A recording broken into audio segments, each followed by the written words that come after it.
Welcome back, deep divers. Today we're diving into a topic that I know a lot of you are grappling with. Those adorable but sometimes frustrating 3-year-olds who are on the bilingual journey. Oh, it's such a fascinating age, isn't it? They're like little sponges, soaking up language, but also figuring out their own voice and, well, sometimes deciding which language that voice will use. Exactly. It's like they suddenly realize, hey, wait a minute, I have options here. And that can be equal parts amazing and challenging for us parents. Absolutely. So to help us navigate this stage, we've got 2 really interesting sources today. First up, we're turning to the wisdom of Bill over at Raised in Thailand on YouTube. I love his channel. Such practical advice for multilingual families. Right. He's been teaching languages to kids for over a decade, and his daughter is actually trilingual, learning her 4th language. So he knows what he's talking about. Living proof, right there. And in this particular video, it's part 3 of his Minority Language Success series.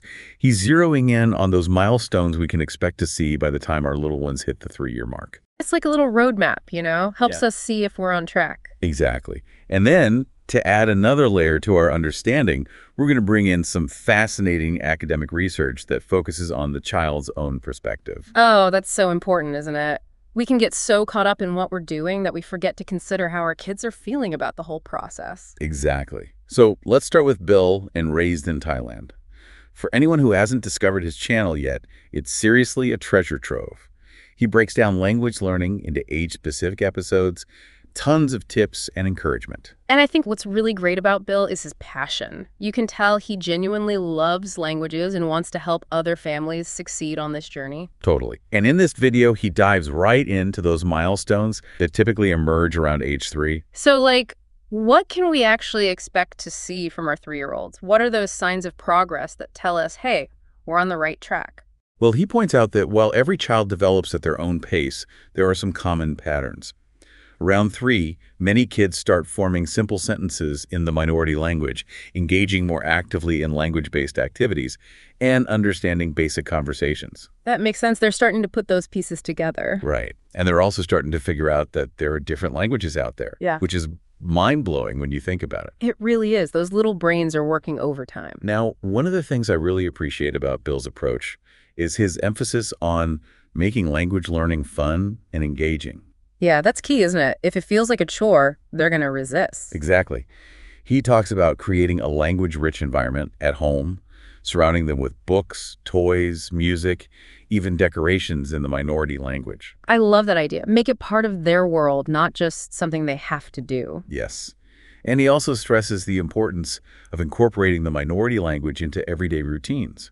So things like meal times, bath time, even just cleaning up toys can become little language learning moments. It's about making the language useful, showing them that it's not just for special occasions, it's part of their everyday life. And he gives some really practical tips, like using simple phrases like, let's wash our hands, or can you pass me the blue block? In the minority language, it doesn't have to be complicated. And over time, those little phrases really add up. And he also suggests involving the child in activities like cooking, where you can naturally use the minority language to give instructions and talk about what you're doing. It's all about creating those opportunities for authentic communication, making the language real. And that's where I think this academic research we mentioned comes in, because it turns out that children's feelings about the minority language have a huge impact on their willingness to use it. Oh, I'm really curious to hear about this. Yeah, it's fascinating stuff. Researchers in France actually surveyed over 135 kids from bilingual families to see how their perceptions of the minority language influenced their language use. Wow, that's a pretty significant study. It is, and what they found really reinforces the importance of creating a positive emotional connection to the language. The kids who had positive associations with the minority language, whether through fun activities, positive interactions with family, or even just the sense of pride in their heritage, were much more likely to continue using it. So it's not just about exposure, it's about fostering a genuine love for the language, which ties back to what Bill was saying about making it fun and engaging. Exactly. It's all connected. When kids enjoy using the language, they're intrinsically motivated to stick with it. I'm definitely starting to rethink my approach. Me too. Yeah. It's a good reminder to check in with ourselves, isn't it? Are we making this fun? Are we creating positive experiences? Because that's what's going to make a lasting difference. Okay, so we've got Bill, emphasizing fun and engagement, and now this research highlighting the importance of a child's emotional connection to the language. It's like they're two sides of the same coin. Exactly, and I think that's a great place to pause for now. Agreed. We'll be back in a moment to explore this research in more detail and talk about how we can apply these insights to our own lives. Can't wait. Okay, so we've talked about Bill's practical tips from Raised in Thailand, focusing on those milestones we often see around age 3. Now let's dive into that fascinating French research. It really adds another dimension to this whole bilingual journey. I'm ready. You mentioned it looks at things from the child's perspective, which I think is so crucial. We can get so caught up in what we're doing as parents that we forget to consider how our kids are actually feeling. Exactly, and that's what the study really highlights. The researchers wanted to understand how a child's feelings and attitudes towards the minority language affect their willingness to use it. They surveyed over 135 children from bilingual families, all between the ages of 10 and 12. Interesting. So older kids, but I imagine their early experiences still play a huge role, right? Absolutely. Those foundations we lay during those early years, they have a lasting impact. And what the researchers found was that children who had positive associations with the minority language, whether it was through fun activities, positive interactions with family members, or a sense of pride in their heritage, they were much more likely to continue using it as they got older. It's not just about exposure then. It's about nurturing a genuine love for the language. Kind of like what Bill was saying about avoiding power struggles and focusing on making the language enjoyable. It's all connected. When children associate the minority language with positive emotions, it becomes something they want to do, not something they're forced to do. That makes a lot of sense, and I think it really validates those strategies that Bill talked about, like creating that language-rich environment, incorporating the language into everyday routines, playing games. It's all about making it fun and engaging. Exactly. Fun isn't just a bonus, it's actually a key ingredient. Think about it. If you have fond memories of reading stories or singing songs in a certain language, you're more likely to want to keep using that language, right? It's the same for kids. Yeah, this is making me rethink my approach. I've been so focused on making sure I'm doing enough that I haven't really stopped to think about how my son actually feels about speaking Spanish. And that's a common trap, I think. We want to do what's best for our kids, so we put a lot of pressure on ourselves. But this research reminds us that sometimes the simplest approach is the best. Focus on making the language experience positive and enjoyable, and trust that your child will gravitate towards it naturally. I love that. It takes some of the pressure off too, right? Definitely. It's not about being perfect, it's about being present and creating those positive connections. So the researchers obviously dug deeper into the data. What else did they find? What were some of the other key insights? Well, one of the most interesting things they found was that even in families where only one parent spoke the minority language, children could still thrive bilingually, especially if they had a positive attitude towards that language. Wow, that's really encouraging for families where, say, one parent isn't a native speaker of the minority language or maybe feels less confident.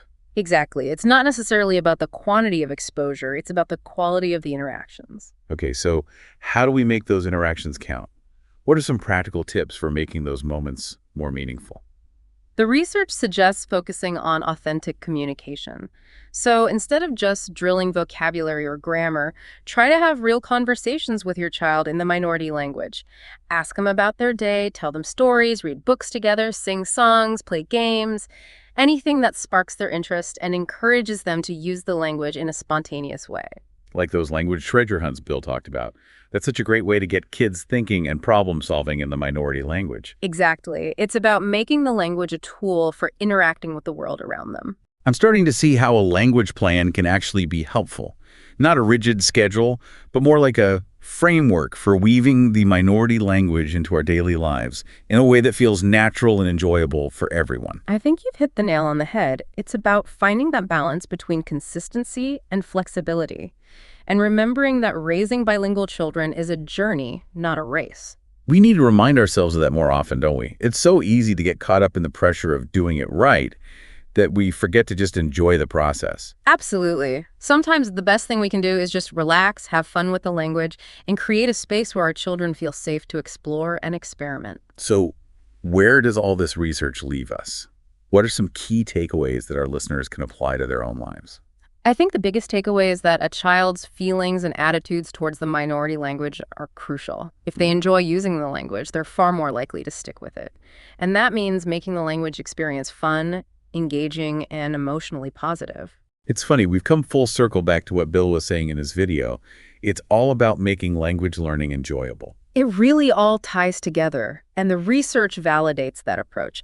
Plus, remember, you're not alone on this journey. There are so many resources out there, including podcasts like ours, other families who are going through the same thing. Speaking of resources, what are some specific things parents can do to cultivate those positive feelings towards the minority language? Well, I think it starts with creating a supportive and encouraging environment at home. Let your child know that you value their bilingualism, that you're proud of their efforts, and that you're there to support them. Celebrate their successes no matter how small, and don't make a big deal out of their mistakes. Remember, language learning is a process. It takes time. And don't underestimate the power of your own enthusiasm. If you're excited about the language, your child will pick up on that. Exactly. And don't be afraid to get creative and have fun with it. Play games, sing songs, tell stories, cook together. There are so many ways to make language learning an enjoyable part of your family life. This has been such an eye-opening conversation. I feel like I have a whole new perspective on language learning. Me too. It's amazing how a little bit of research can shift our thinking. So what's next on our deep dive? Well, we've explored Bill's practical tips. We've delved into this fascinating French research. Now, I think it's time to bring it all together. Let's talk about how we can take these insights and create a language plan that actually works for our family. That sounds great. Stay tuned as we continue our deep dive into the world of raising bilingual toddlers. Okay, so we've got all these pieces now, right? Bill's practical tips, those milestones for 3-year-olds, and that research about how a child's feelings about the minority language actually matter a lot. So how do we put it all together? It's language plan time, not a strict schedule, more like a framework, something that fits your family's life, you know? Because let's be honest, none of us are running perfectly bilingual households 24/7. I know I'm constantly switching back and forth between languages. And that's totally normal. Nobody's perfect. The key is being intentional. Remember those French families where only one parent spoke the minority language? Their kids still did great. That was such a relief to hear. But okay, what does intentional actually look like day to day? Well, think back to those activities Bill talked about, like creating that Spanish safari in the play area or having those toy dinosaurs chatting in the minority language. It's about making the language visible and part of the fun, not just another lesson. Right, not just, okay, Spanish time now, Yeah. but like weaving it into the things my son already loves. Exactly. And you can build on that by incorporating the minority language into those everyday routines. You know, meal times, bath time, even just cleaning up. All those little moments can become language learning opportunities. I've actually started doing that with some simple phrases like, pásame el bloque azul. Sometimes I feel a little silly, but he's picking it up. And that's what matters. Plus, you're showing him that the language is useful. It's not just for special occasions. Those everyday words are the ones he'll need the most. True. But what about when he just resists? Like, I swear, my son can sense when I'm trying to sneak in some Spanish practice and he just shuts down. Oh, the resistance. It's so normal. Remember, this is a journey, not a battle. And Bill's advice about avoiding power struggles really resonated with that French research. When you force it, it can backfire. Okay, yeah, so gentle redirection instead of making it a big deal. Exactly. And always focus on the positive. If your son says even one word in the minority language, celebrate it like he just won a prize. Those little wins matter. It's funny you mentioning that reminds me of something else from the research. Those kids who had strong family connections to the minority language, they tended to do better. It wasn't just the amount of exposure, but like the emotional significance of it. Such an important point. It's like, this language is part of who I am, part of my family. That kind of connection, that goes way deeper than just vocabulary. Okay, so we've got a plan forming here. Make it fun, weave it in, celebrate those little wins, and connect it to something bigger than just learning words. It actually feels a lot less overwhelming than I thought it would. Right. And don't forget, you're not alone on this journey. Bill mentioned finding other bilingual families, that kind of support network. It makes a world of difference. Yeah, there's strength in numbers. Plus, there are tons of resources online, podcasts like ours. So for our listeners today, what's that one thing we want them to walk away with, that one key thought? Shift your focus from, am I doing enough, to, am I making this enjoyable? When your child loves the language, the rest will fall into place. I love that. It takes the pressure off and puts the joy back into it. This has been such a great deep dive. So much to think about. It really has. To all our listeners out there raising bilingual little ones, keep playing, keep connecting, and keep those languages alive. And that's a wrap on another deep dive. Thanks for joining us.